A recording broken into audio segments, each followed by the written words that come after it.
ఆ, అబ్బాయి వాళ్ళది బీరవోలు. అయితే వాళ్ళు ఇద్దరు ఆడపిల్లలు అప్పటికే ఆ కుటుంబానికి ఉంటే ఆమె మళ్ళా మరి ప్రెగ్నెంట్ కావడము, కర్నూలులో స్కానింగ్ చేయించారు. స్కాన్ చేస్తే చేయకూడదు, ఇల్లీగల్.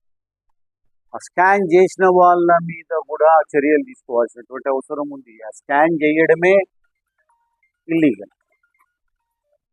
ఇది తీసిన తర్వాత అక్కడ ఆడపిల్ల అని చెప్పి ఆ రిపోర్ట్లో థర్డ్ చైల్డ్ కూడా ఆడపిల్లని తేలితే ఈడ ఒకరు వాడు బసవరాజు అంట, వాడు లారీ ఓనర్.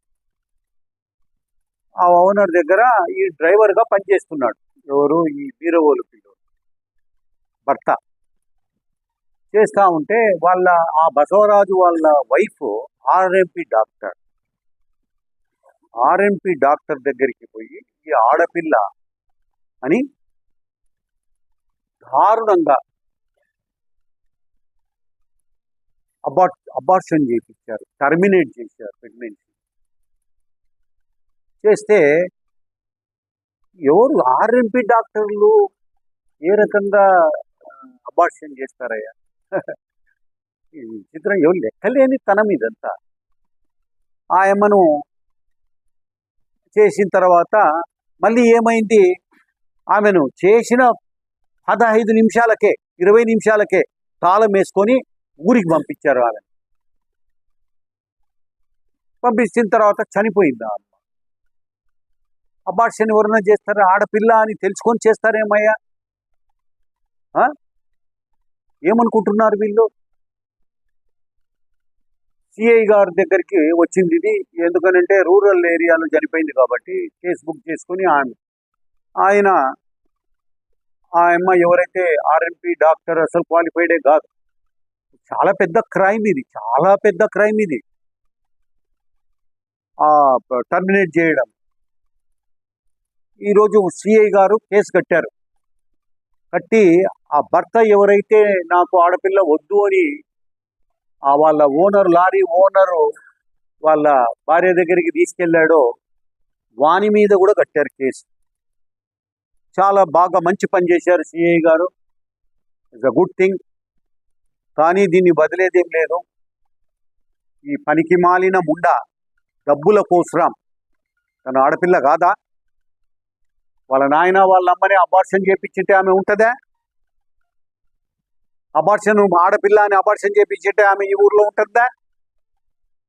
ఆ దొంగ ముండా నిర్దాక్షిణ్యంగా చట్టాలకు వ్యతిరేకంగా ఆ స్కాన్ తీసినోన్ని కూడా దీంట్లో ఇరికేయాలి. ఈ మర్డర్ కేసు కంటే పెద్దది ఇది. ఎవరైతే కర్నూలులో స్కాన్ చేశారో,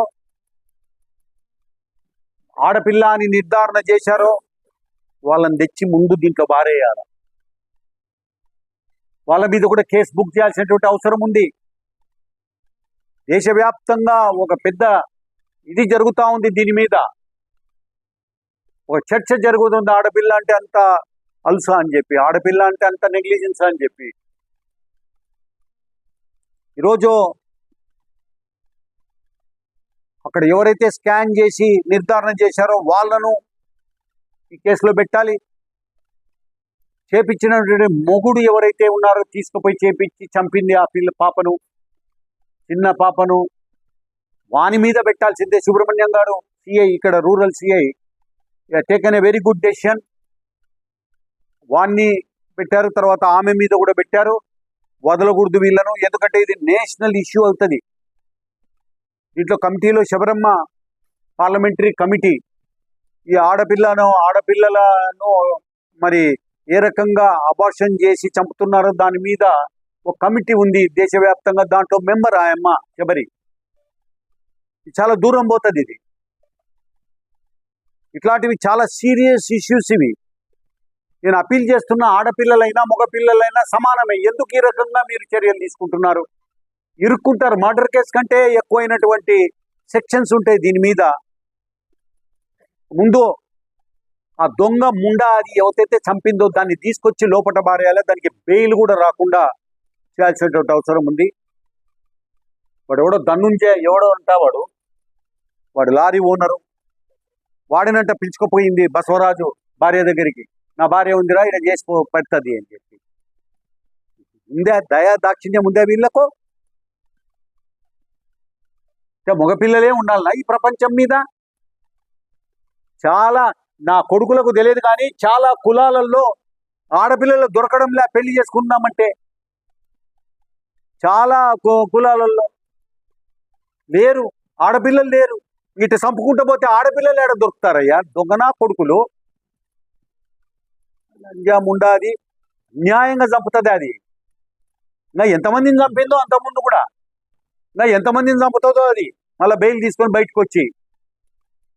ఇది చాలా దారుణమైనటువంటి విషయం. ఇది నేషనల్ లెవెల్లో ఖచ్చితంగా ఇది మొత్తము క్లిప్పింగ్స్ అన్ని తయారు చేయమని చెప్పాను నేను.